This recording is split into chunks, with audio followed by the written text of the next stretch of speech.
Pöntun að koma. Hvað má bjóða ykkur að drekka? Halló, góðan daginn. Ég ætla að panta fyrir 4. 2 vatn, 1 bjór og 1 brennivín, takk. Hvað má bjóða ykkur í fyrirrétt? Við viljum eina rækjusúpu og 1 smjörsteiktan lax. Hvað má bjóða ykkur í aðalrétt? Ég vil fá 4 lambakjöt. Nei, ég breyti því. 2 lambakjöt með hvítlauk og 2 grillaða fiska með sósu. Hvað má bjóða ykkur í eftirrétt?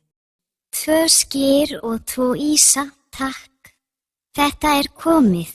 Takk fyrir. Frábært, takk fyrir. Þetta kemur fljótlega.